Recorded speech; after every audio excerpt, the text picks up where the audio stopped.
You're listening to Achtung Millwall, broadcasting from the beautiful South Birmingham. Accept no substitute. Welcome, dear listeners. Welcome to part 2 of this week's edition of Achtung Millwall, the number one Millwall podcast. You know it, I know it, everyone knows it. We've got so much content this week for you, dear listeners. I've had to split it into 2 editions. You really would have heard, I hope, my live stream of consciousness in part 1. This is part 2, a Sunday morning call between myself and Harry Warren reviewing yesterday's fine win over Preston North End that leaves us sitting in 5th place. And the promised land, a shot of the promised land within touching distance. So let's take you straight over now. Sunday morning with myself and Harry Warren. Get yourself a cup of coffee. Achtung, Millwall. It's a good morning, dear listeners, to Harry Warren. Sunday morning after yesterday's excellent win, Harry. We were just saying off air, mate, weren't we? I can't do too many more of these. I'm getting too old for it. Nerve-wracking stuff. You've only got you got 4 more for definite, and maybe 3 more if you decide to do the 4 well enough. It's. I mean, it's supposed to be enjoyable, isn't it? But it's not. I mean, it's like, relegation. If you're in a relegation dogfight, there's kind of like a pragmatism to being, oh well, we've given it a go or whatever. It's a different feeling when you're going for like playoffs and stuff. It feels totally different than when you're fighting relegation. Like there's an inner self-belief. I mean, I've watched the YouTube highlights back this morning, listeners, and my impression in real time, Harry, was that we played a pretty decent side in Preston, and we've obviously prevailed. It was a shootout situation at the OK Corral, really, because winner was probably going to be in the stronger position. We are now in a very good 5th place standing, 65 points, plus good goal difference spreads over Preston and Blackburn. And as we were just saying, I think it's only Coventry and Norwich and Sunderland that have got similar goal differences to us. So it's put us in a very, very good position. But I was quite impressed by Preston yesterday. I thought they played a style of football, Harry, and I'm interested to know what you think, that I'd like to see us aspire to at some stage, because we were very much in the kind of away day grind kind of mode yesterday, long ball, soak it up and hit them on the break stuff, weren't we? Yeah, we were, but I thought they were shit at the back, which kind of means that if you do all that but you can't defend, it means fuck all. That's why they got beat 2-0. And I think that's the yin and the yang of, you can either set up to be that kind of passing fluid, build from the backside like they clearly were, or you can be resilient, sort of live for set pieces, win your bits and pieces, win your individual battles, and win 2-0. I mean, it's more Millwall to be how we are, and how we are, but we are. Well, hats off to our defence. Hats off to our defence, and hats off to Jules Long, because both have had their moments this season. But I thought yesterday, I mean, we were living on a wing and a prayer at times. But I was just watching some of the saves that Jules Long made, and defenders around him, Billy Mitch as well, Scott Malone. All did very, very well to keep Preston at bay, I thought, because they looked a decent side going forwards. Let's put that caveat in there, rather than defensively, as you just said. I thought we let them play. I thought there was a horrible sign of, I know that, to touch on another sporting event of yesterday, they were talking about how horses can feel people being nervous and react to that. I felt like Millwall were kind of like the horse that had got the scent of, well, hang on a minute, something's not right here. And I felt like we got our goal, and then we went, oh, fuck, no, I don't know what to fucking do here. What do we do? We're winning 1-0. What do we do? What do we do? What do we do? And like there was a collective, almost, not, I wouldn't say panic. Nervousness. But there was a definite, everyone going, what? It was a tenseness. Yeah, it was. And I think this isn't the Millwall style to be the team that is hunted. The lion likes to go and hunt. It doesn't want to be hunted by other teams, by other animals. And that's where we are, because we're 5th. And we'd almost have been better yesterday being Preston, coming and having to have something and being able to go guns blazing. At the moment, we can't do that. And that is an unusual position. And I know we've been in this position of chasing a lot, but we haven't really been the ones to be chased for a playoff spot yet. And I think there is a little bit of stick or twist. I don't know what to do. I think Gary Rowett's a little bit like that, because it seemed to, without we got the result, and that's that. But I felt like the substitutions seemed to Yeah. take forever. They made 4 subs, and it was like they're gonna score. Like it just felt like they were going to score. And I know we got the goal in the second half against the run of play a little bit, but it did feel like you were waiting for something to happen, and it was like, please just do something. It feels like the waves of the Alamo coming at us, and it was really hard to watch at times, Well, it was, and we kept them at bay, and I think that's the start and the finish of the whole podcast, in a sense, listeners, because we did very well to keep them at bay. I don't want to overplay them too much, Harry. I just thought they moved the ball around quite well. There was an early chance for Troy Parrott, as a name from the past, which if he'd have caught it slightly, I mean, it was like about a foot wide of the angle of the post, wasn't it? And it missed, so on we go. But on another day, chances like that can work against you. I thought they moved the ball around quite well. You're right about we were sitting back and letting them play a little bit, but I think that's going to be our style. As much as some of us might want to see a more fluid style, I think we are going to be a soak it up and Wait, counter punch side. That's the Gary Rowett style, no, isn't it? I agree, but out of possession, we do sort of a mid block. We're going to get tactical here. We do a mid block, so we say you can have the ball Mm. to a certain point, and then we engage there.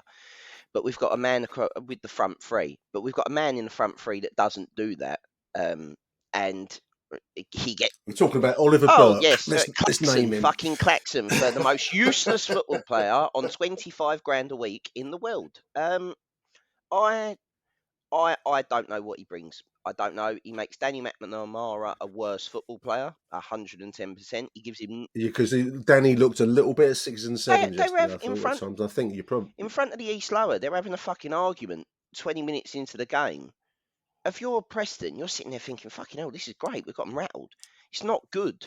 He doesn't show. He's the most reactive football player in the world, right? There's like, if you play the ball in front of him, he then runs. He doesn't run to go and like make space and make the ball. Such a weird football player in the sense that he has no football. Doesn't do an awful lot of tracking back, H, either, Well, does he? He doesn't do an awful lot of the hard stuff. There was one in the first half, maybe, but just after we'd scored. So they sort of reacted quite well to us going in front, I thought, Preston. And Yeah, they were putting yeah. pressure on. So Danny Mac sort of doesn't read a bad pass from him. I think it was either Cooper or Hutchinson played him into a bad pass in front of him into a bad area. And Danny could have either gone for the ball or he sort of half hesitated and went, "Fuck, I'm not going to get there." And it was even worse because I'm not going to get there. So now he's out of position and he hasn't engaged the defender. Oliver Burke might as well have been having a fucking dry martini on the fucking halfway line talking to Megan McKenna. Because it just, there was no reaction. It was like, oh, is it? Oh, they've got the, oh, No, fucking, and no. that is his, but that's it. And then he'll run at fucking full speed to get back, gets back into sort of like a shape, and then doesn't engage anyone, just stands there and thinks he's doing enough. He's the most frustrating football player in the world because he's tall, he's not bad in the air, he's got bags of pace, No. he's a fucking handful, Yeah. but does fuck all with all of those abilities. There are players out there, there's you or me or anyone would fucking be a fucking professional football player if you had all of those attributes, because all he needs is a brain. He is the Tin Man. He is if I only had a brain. It literally is that. Because he doesn't have one. He doesn't have a There's a football big lesson in life for all the listeners out there. If only, I mean, that goes on a lot of areas and aspects of life. Only I had a brain. No, I take the point. I mean, I was really struck when late Roman Esse came into the game. Roman is a very skillful boy, but he's a slight build compared with, say, Oliver Burke as an example.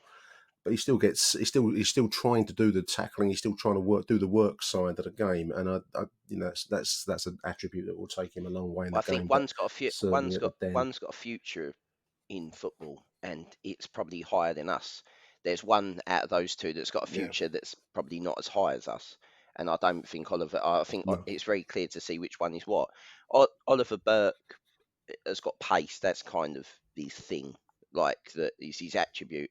But that's it. Yeah. But that's it. I think his agent should have been doing the Brexit negotiations for Britain, fucking, because to sell him for 25 grand a week is fucking unbelievable. But Esse might have come out a bit better from the. But Esse's got that direct, that new sort of dribbling style where the ball is Yeah. like it's on a string. It's so tight to you, and he's so direct that when he runs at you, defenders can't do fuck all against him because he's so quick. His body movement's so fluid that he just glides past people, and we haven't had that.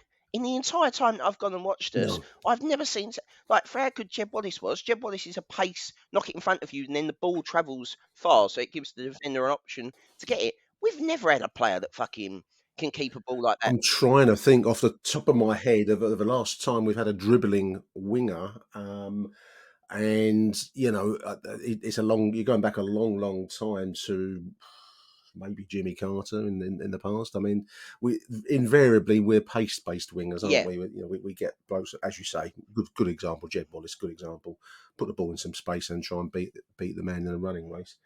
But this boy can. He's got the confidence, Harry. He's got the confidence in his own ability to take a man on and beat him, and that I think is invaluable because he's got the skill to I do think it as as well. well. I think the thing with him is it's clear that like from his Instagram posts and thing, he's very humble. Very, he's not. Sometimes we hear Mm, about young players and they've got like big entourages or agents. I think he's looks a nice enough kid. Looks very much quite yeah, happy to be involved. And the long that run out yesterday, that sort of half hour that he got, if it was just under half hour, 20, like maybe half hour, 25 minutes, whatever, to play him at the Den, I think is the way to do it. I don't think sending him, to playing Wigan away or some other that northern are going to kick the shithole. shit Yeah, out of yeah, him. yeah, yeah, 20, sort of 25, yeah. 30 minutes when we're 1-2 nil up at home, when In front of a in the Den supportive den, is the yeah, way because to. the den clearly loves him. Yeah, That's the way yeah, to build him. That's the I way agree. to, and I understand why Rowett doesn't want to throw him in from the start, and I can understand. But those second half impact subs, because also what he does is he's a totally. If Burke's been running at you when he does decide to run for for sort of 60 minutes, and you bring SA on, you're tired, you're mentally Mm. exhausted as a winger, and he's just a totally different. All of a sudden, the game plan changed. I mean, he beat the man yesterday twice, and he decided to shoot when he could have crossed. But you can see even the other forwards have gone fucking hell. Actually, I can gamble now. I can go in the box. I know he's going to try and put the Yeah, ball across. And we're a crossing based side. Let's not forget this. Tom Bradshaw's goal yesterday come from being good in the air.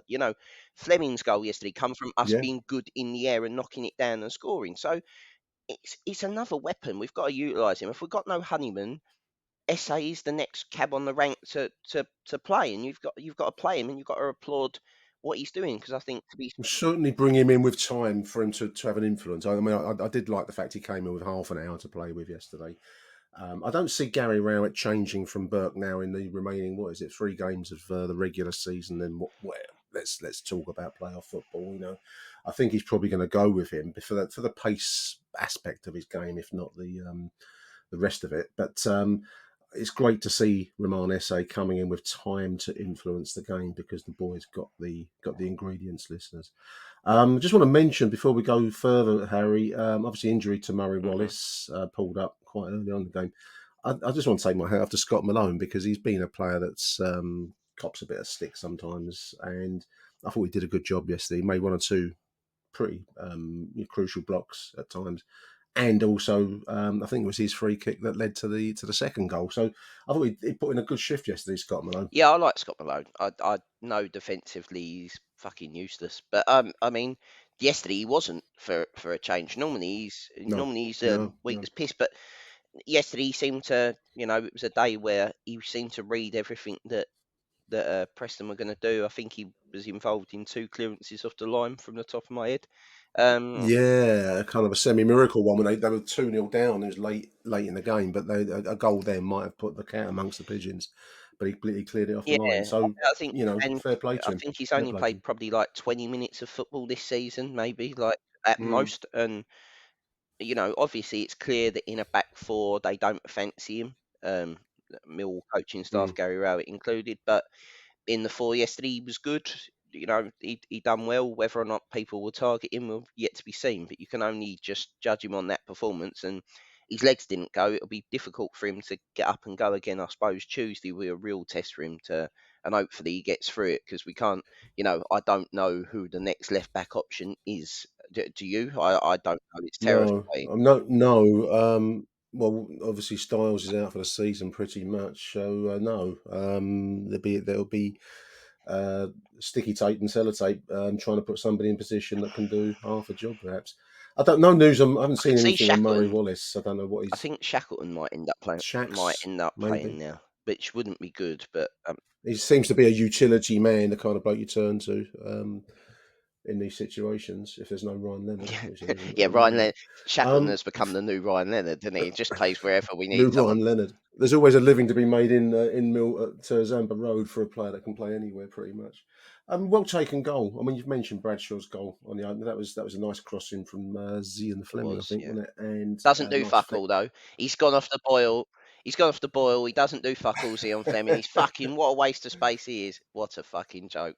They've all like it's Well, just the but people. they're normal football players. Like there's gonna be games when they don't do anything. Like it's just normal. Like it's not that they don't give a fuck and they don't care and all this other stuff. But what a relief that I think also, I don't know how it was in your block, Harry. But there was a palpable tension all around the den yesterday because everyone knows what's on the table here. Everyone knows that we are the underdogs with a shot, and it is only a shot at the big time at the moment. But it's certainly moving into vision now, and I think suddenly the enormity of what's on the table potentially becomes a bit of a weight, and I think the players feel it. Zian Fleming would feel it. He's a talented player. No one can deny that. I dare say the tension of the situation starts to inhibit you in the way you're playing.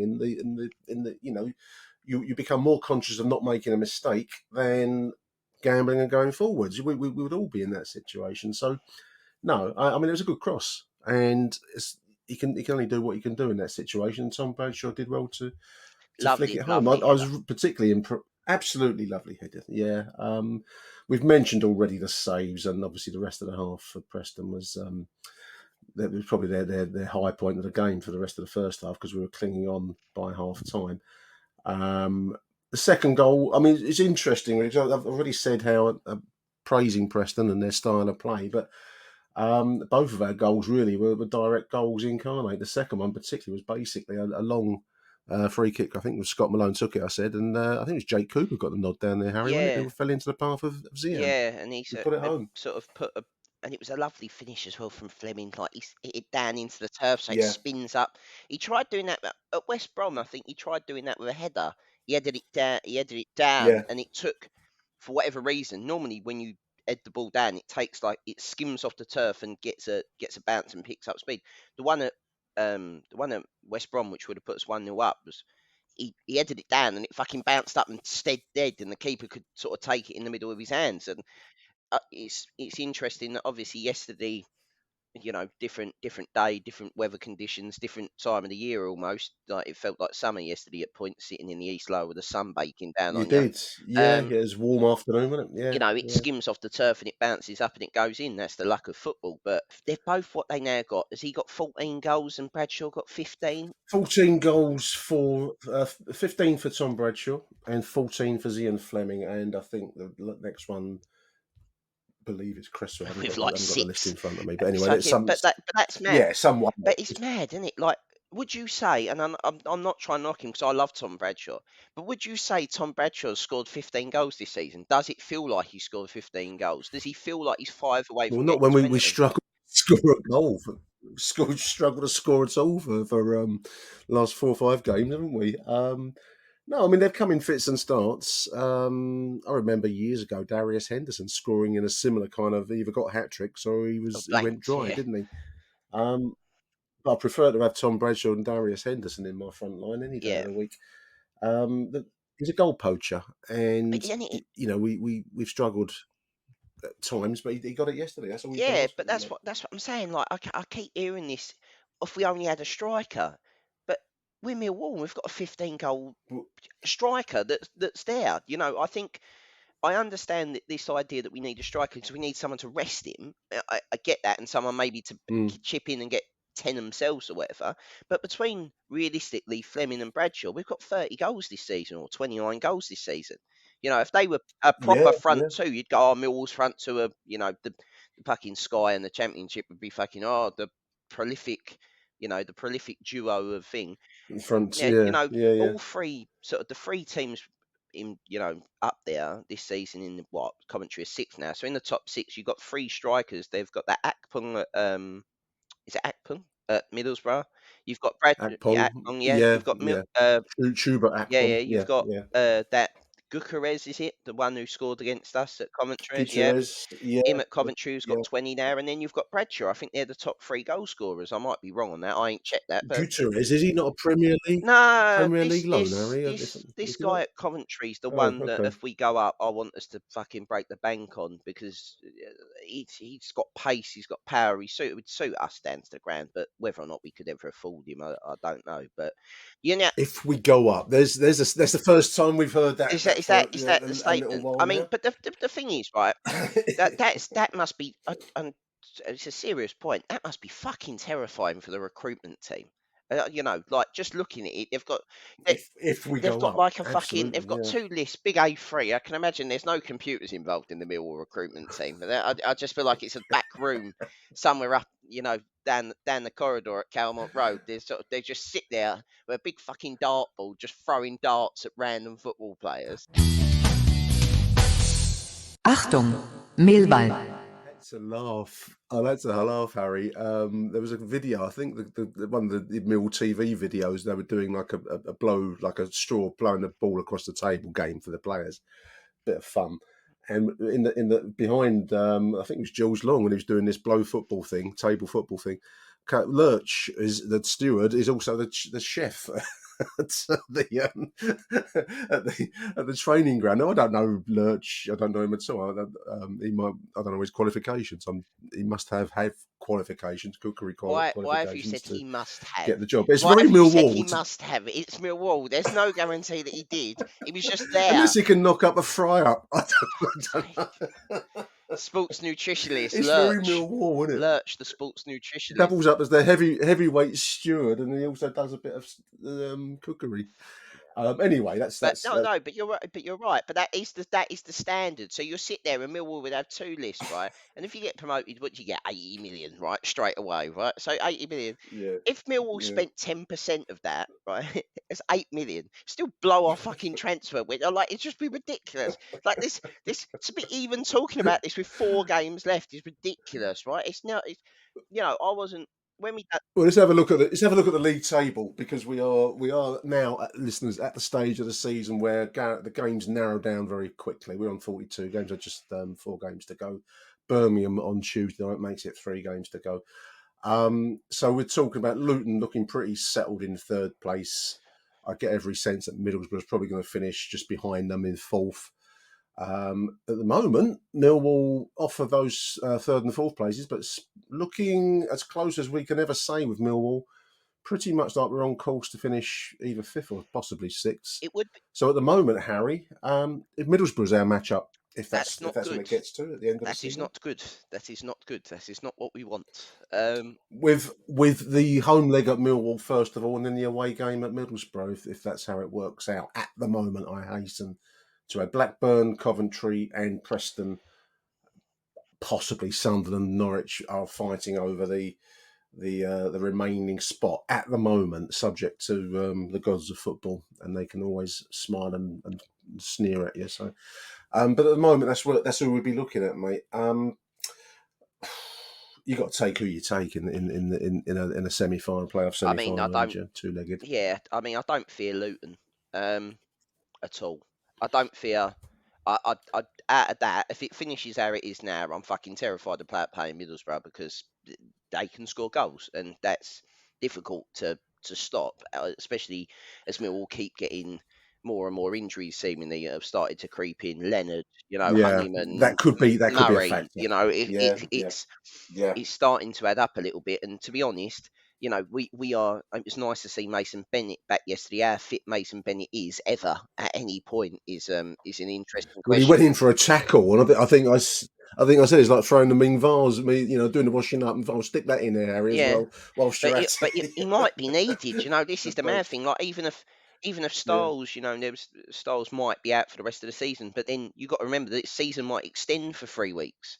So he might, yeah, he might suddenly, that 2 weeks might be the difference between him getting there and not getting there. You know, all the players who are injured, who are on the comeback trail, will now be sleeping in fucking cryogenically oxygen tents and all the other shit. Because if you've got a chance at getting to the Premier League, let's not get it absolutely twisted. It's a big Well, motivator. there's Yeah, bonuses yeah. attached. You listen to any sort of like ex-football player on podcasts, the squad get bonuses for getting promoted and stuff like this. It's worth a lot of money to the players as well as the club in general. And Absolutely. so, you know, Absolutely. you Yeah. take all the sort of Millwall bravado and taking the piss out of it. It is a massive moment for the club in its history, especially with all the sort of work going on down in Sevenoaks and whatever behind the scenes. Mm. Well, we're not in a. I don't think it's even a raffle. We've gone past the raffle stage. Now we're sitting at the table, and now it's what we do and decide. I mean, it is in our own hands, which again is terrifying because we all know what our hands are like. Our hands are the most, you know, sort of fucking David Can be a bit clumsy. Jordan Yeah. Archer sort of circum first season in the championship at times. But look, the games we've got left, let's be serious. Birmingham is tricky only because it's Birmingham. It's not, you know, we have a shit record against them normally, but Gary Rowett tends to do quite well against his former club, so it's sort of churned it round. But a win there would be massive. They're in 17th, listeners, 50 points, 17. They should, Harry, be thinking about their EasyJet flights to Malaga, shouldn't they, I would in hope any they are. convention? But you know, it's Millwall Birmingham, and for some unknown reason, you know, ever since sort of 2001, really, in my, you know, limited, It's become a it's thing. become a Yeah, thing. yeah. So it would be nice if we could get 3 points there. Then you get 3 points there. Then you've played a game more, but you put the pressure on the teams playing Wednesday, which is why I can't actually work this fucking playing after fixtures Tuesday and after fixtures Wednesday out. It's especially at this time of the season. There's no need Mm. for it. Other than for the I think it drags out the yeah, TV coverage, exactly. Other doesn't it? than for Yeah. TV, then us on, you know, then we go. What is it, Wigan or do we Blackpool first? I can't remember. Wigan Yeah, Saturday, rock bottom at the moment, and possibly by Saturday, if they don't, don't get a result Wednesday or Tuesday, they could be relegated. Now, whether that be a good thing or a bad thing for us, I don't I know. can But see.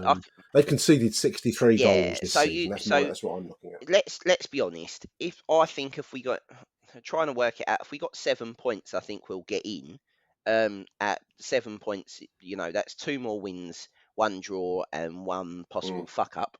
Um, yeah, but it would be nice if we got them done early because it would be nice going into that Blackburn game on the last day of the season with the yeah. idea that With the matter yeah, settled. with us Yeah, yeah, in, yeah. Right. Blackburn needing to win to maybe get in sixth, and literally going, we don't care. We will not play anyone that is fucking carrying a knock. We won't play anyone that we want to keep fit. I'm not bothered, and I really don't care about that. I know that's not a Millwall way to think about it, but you Mm, can't afford for fucking, especially like our centre halves. You can't afford for Cooper, Saville, Hutchinson, any of these key Bradshaw. You can't afford for Fleming.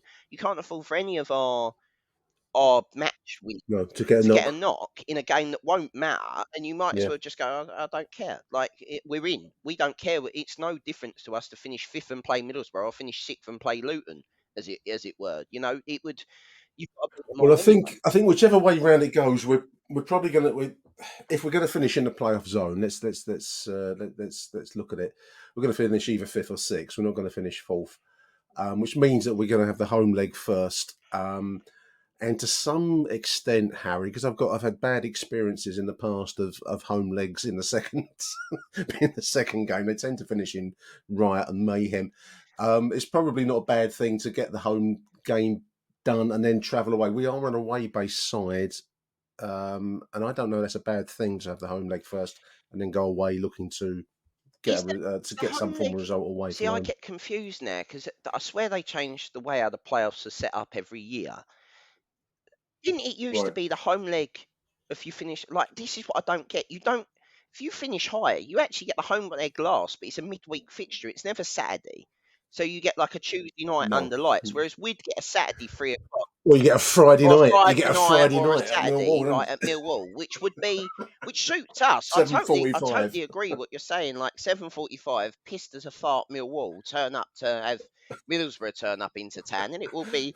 I mean, I know a lot's been made about the Den selling out and you know fans being strings all of a sudden coming out the woodwork and whatever online. There's a lot of it, Yeah. but and I agree with a lot of what I'm saying. I see it in my block. I see it around the ground. It's just suddenly the club are doing this weird thing that they don't necessarily, in my opinion, I don't think they want, necessarily some of the season ticket holders that we've had for years and years and years coming anymore. That's my opinion. Whether or not the club will deny that, of course, but it is not. It's all this newfangled Millwall shit. I mean, even to the There's certainly in a play for the tourist market. I mean, you see it everywhere.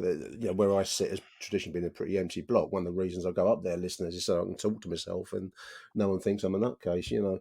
But it's increasingly becoming fuller and fuller in the recent games because the crowds have been bigger. But they've made a play for the weekend kind of US continental German Dutch, I mean, it's even like and it's as others. much as like the VT before the game using Gary Rowett's pay-to-view speech that you have to pay for now as a fan. You can't just listen to the manager, which still irks me, and I will refuse to pay it. The that VT and putting it on Twitter, it's like, shut the fuck up and just play football. Stop doing the media shit. You look ridiculous when it don't work out. And Millwall calling it on is a very fucking Millwall thing of going, oh, well, we're in the playoffs and then we'll lose 3 on the bounce because that's Millwall, because we've called it on to the football Yeah, yeah, fates to fuck yeah. it up.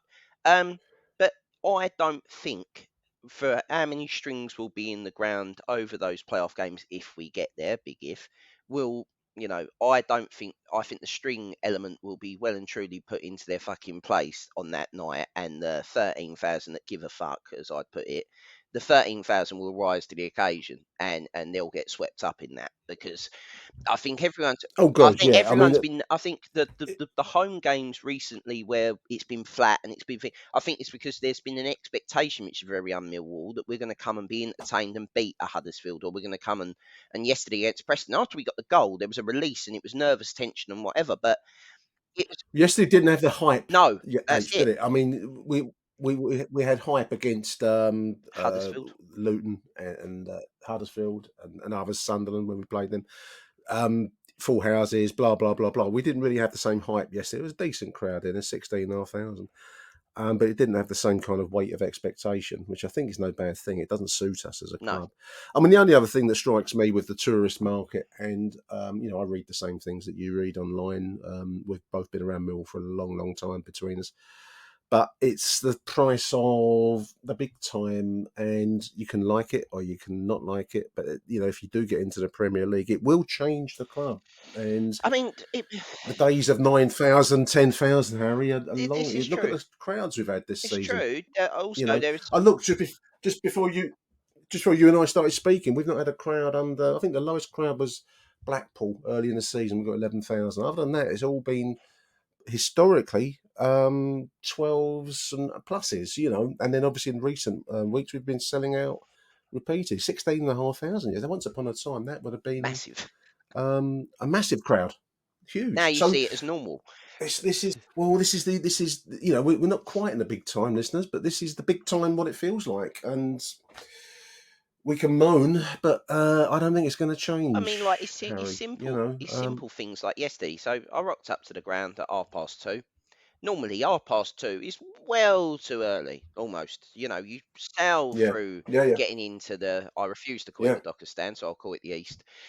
So you queue up to get into the East lower, and they've got 2 turnstile doors shut, and fucking crowds going back onto fucking onto the Silwood estate, basically. And Shout out to Bill Henshaw. He made the same point. I found that at the West Upper, where, a sellout crowd. They've got 3 turnstiles open. This is where goes back to our Sunday morning football, our quality for Millwall Football Club, Harry. I mean, there's a mindset change in the club because we've got to But get then big that's time. what kills me, right? So they've got no people to operate basically what is a glorified scan this barcode and push that with your foot, right? That is literally all you need, right? I don't understand why it's That's harder. the job. That is Yeah. the job. That's not taking the piss out of those people's job. It is a vital job in the football club. But No, anyone can that's do right, that right. The job. training involved in that is literally what I've said, right? There's no other. I mean, maybe there's call a supervisor if the No, no, ticket no. don't scan. That might be the next level of training that we have to That's go what through. they don't resolve it No, there. They call the right. That's it, supervisor. right? Yeah, yeah.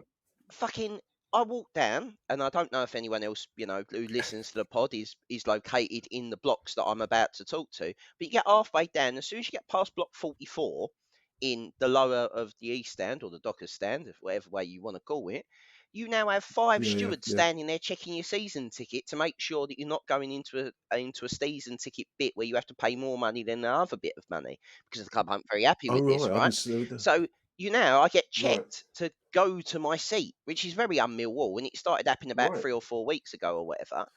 But there's 5 people there. Take 2 fucking people away from there and stick them on the fucking turnstile. This is basic day-to-day management that we can't do. And then you got people saying behind me, how can people not see it? How can we not sign a striker? Because we can't even open turnstiles, and yet we're fifth. And it's just fucking mad. It's just we are like, I'm sure other clubs. I can't be bothered to listen to the pandering of other clubs, and I don't listen to other clubs' individual podcasts. I sort of listen to sort of more mainstream No, football no. ones. But I don't think there is a more dysfunctional club in the football league. Is there? Is there really? Like, it just. We're fun.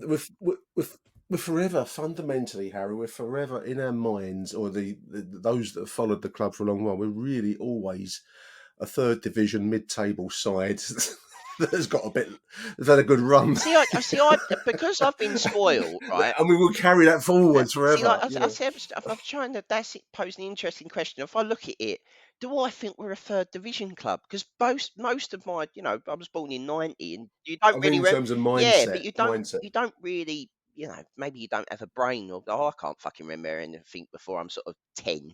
Maybe odd moments, but really your sort of consciousness begins at 10, and that's like Harrison, Sadler, and Claridge, and getting promoted and whatever, and then Birmingham yeah, 2002 or what, or 2001, 2002, whatever it was. I remember that, and it's taken us yeah. 20 years to get back there via fucking Donachie, Spackman, Holloway, fucking you name it, how much shit we've had, and then you have the good times as whatever. But you're living in the good times. Like, there's kids younger than me that don't know how shit it's been. Like, they're going now, and we're No, fifth. no, We're no, no, fifth in no. the These table. are This used to be the there are top kids league. there The Premier League didn't exist. This that's was right. the fifth best team in the fucking country. These are the glory days for them. Yeah, no, I mean, and if we get there, then it will serve to some extent. And we've mentioned this when I've spoken to you in the past. It will banish the ghosts of 1988 a little bit, because a bit like I remember when Liverpool used to be like a major force. That whenever the old players would turn up at the Anfield, it was carried. It would be like a weight on the shoulders of trying to match the achievements of the past. Now, I'm not putting us in that category, but the achievement of it in the late 80s has been it's been a long while since we've got anywhere close to it, but I think that. it's within touching I distance, mean, but Harry. you're. Within I touching mean, I've distance. got to say this: people of your age group, and I say this to my dad as well. How fucking lucky are you, right? Mm. You've got to see us in the first division. You've got to see us in Europe. You've Europe got to see us in the FA Cup Cup final. final, Yeah, right? Like, there was yeah. sort of 60 years before you that were lucky if we fucking played at 3:15 on a Saturday at the Old Den. It was.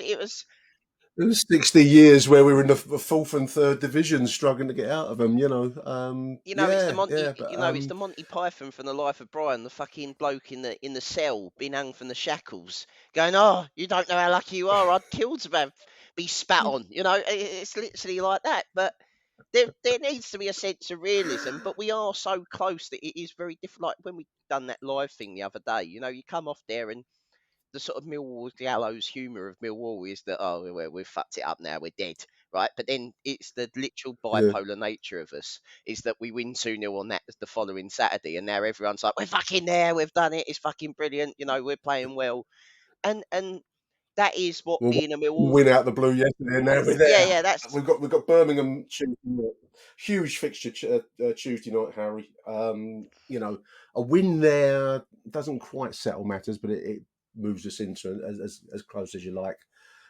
We just have 3 games to go after that, and so many others around I us. mean, if we win Tuesday night, you suddenly are looking at that Wigan fixture in your game, right? Okay, we've got Wigan who are down. We should win now. If you win the next two, the final 2 games, that you'll know the table will take shape in them 2 games. It's suddenly a lot. Some of those teams that are, your West Broms, your West Broms and Watford, who have got a mathematical chance of sneaking in, although very unlikely he's still there. They'll drop maybe Tuesday. Maybe it will become basically too far on Tuesday. Coventry and Blackburn obviously both can't win this week on this midweek fixture. No. I know Blackburn have got their game in hand, but they might be done. I mean, their draw against Hull yesterday now looks, maybe it would have been a good result, but it looks a bad result with Coventry. Preston and Coventry were the two teams coming with a head of steam. Preston had won 4 on the bounce before yesterday. Um, but Yeah. that sort of a Millwall madcap run of that's something that we've done and then just fallen short. That felt like that yesterday. Maybe that game was the game too far for them, and we've got the points. That's the point. We're Yeah. not being chased this time. And I think that is the major difference. There's no, even that season under Harris where we didn't lose for 15 games, it was always that. I think 2 of those, maybe the 13. We had a cup run feeling Well, about it, we didn't it, scored. I at mean, that as time? mad as it This, as this, mad as it was, I think there was 2 games near the end of the run that we scored 2 goals in the first minute twice or something, or 2 goals in the first 5 minutes, consecutive home games. And that's right. just so rare in football. You're not going to be able to maintain that. Whereas this time, we're all right for the last 4 games before yesterday, we've huffed and we've puffed and we've not scored a goal, but that's very rare for us. And to be defensively sloppy at the same time is rare for us. Um, so I don't. We're not gonna. The point is not to get beat. Like yesterday, we had to win, but you beat Birmingham, and then it's 3 games, and over 3 games, do I back us to do it from now? No, I don't know. My heart says, yeah, I do. I think they'll be fine, but my heart has been broken by this fucking football club before, so I don't want to. It's like I don't know. It's like having an old We're car going to do a. that lets you down every now and again, and you do love the car and you want the car to run, but it's not reliable, and then it's time for it to go to the thing. It's when your dog or your old cat gets to a certain age and you've got to take it to the vets. It breaks your heart. But there we are. We'll do a separate podcast, Harry on the psychiatrist's couch, of how he's had his heart broken too many By times by Millwall Football Millwall. Club. Just to close, great to see Jimmy Abdu before the game yesterday. H, what a player! Great to hear him speak and say goodbye to the crowd. He never got the chance, as he said yesterday. That was wonderful to hear. Who did you make man of the match yesterday? I know I make man of the match. Who did you pick for your man There of the was match quite out yesterday? quite a few names in dispatches. Like I thought Malone had a good game. I thought Jake Cooper was decent again. I like the fact how the captaincy run for Jake Cooper in Hutchinson's absence seemingly has made Jake Cooper a more of a Colossus Millwall shouting man. Like yesterday after Danny Mack fucked up Yeah, and Long between Danny Mack and Long, they sort of managed to create a chance out of nothing. That was the one that Malone cleared off the line. But as soon as the ball went out of play, fucking Cooper's going yeah. mad at everyone, which this is diminutive for 6'7" Jake Cooper, who didn't seemingly want to say boo to a goose when he come to the club. And it just shows that these players, It's leadership. yeah, these players are now Yeah. give a shit, and that's a major thing down here. But I think I've got to mention him because I mean he's not going to win Player of the Season, well, but he should because I think he's brilliant. Is George Saville? I thought George Saville yesterday was Yeah, that was my fucking choice of man of the match outstanding. yesterday. The Yeah. bloke must cover 20 kilometres a game, and the shithousery and the nurse and everything is just a level above everyone else. Billy Mitch is. Some great video of him leaving the pitch yesterday, Harry, as well. I was too far away to get that, but he was really giving it some with the crowd as he walked off the pitch yesterday. Got good applause. Who did you vote for? Have you voted yet in the player of I the haven't. season? I went for Tom Bradshaw personally, but I, I wouldn't fight anyone that said Jules I Saville. haven't voted for anyone yet, and I'm a little bit. It's kind of it's a tale of a good season when you're struggling to go. Well, I want to give it to this person, but I also want to give it to this person. So Mm. I wouldn't mind any one of the 3 winning it would be for me. I wouldn't mind if Bradshaw won it. I wouldn't mind if Fleming won it. I wouldn't mind if Saville won it. I would like Charlie Creswell to get a name in dispatches, but I don't think you should give Player of the Season to a lone player. I just don't think you should. Loaning, no. But No. I think any one of those 3 for me. Saville encapsulates a Millwall football player. Zion Fleming's creativity has been massive and replaced Jeb Wallace, which I didn't think we'd be able to do. And I think Tom Bradshaw, for all the shit that he's carried for sort of 2 or 3 years of he's not good enough and he don't score and he's this and he's that and whatever, he's come good finally. I mean, he's had He signed us. He signed for us. He got a bad knee injury. How good would he have been without the knee injury? You don't know, because no knee's ever the same. But he's lost. He admits himself that he lost a yard of pace by losing his knee injury. So how fucking good would he be if he had another yard of pace? And you think about Yeah, it, you know, yeah. he has turned out to be another one, and I will say he has turned out to be another great Neil Harris signing. It's taken a lot longer than anyone else, but he has come good for the club, and I think his redemption arc has been pretty Millwall-esque, if you know what I mean. You know, cast aside even by a lot of 100%. Millwall fans, and now he's coming Yeah. good. But touch wood, because if we fucking lose him, we I, ain't got any fucking chance of getting there. So he can't get wrap him in fucking wrap him in plastic, put him to bed in an airtight chamber. Fucking do whatever you need to do, but don't let him go near anything, any cracks in the floor, or anything. Just keep him nice at Calmont Road. 100%. Harry, it's been great talking to you, mate. Sunday, when you got things to do Yeah, I've today. got to go and I've got an edit of a show. I think this is an edition in its own right, this one. So anyway, I'm going to edit the show today. Hopefully get it all online later today, listeners. Big thank you, Harry Warren. Thanks, no worries, H. mate. Up the lines. And thank you to you two, dear listeners. Up the lions, as Harry says. Arrivederci Millwall. Bye for now. Achtung, Millwall.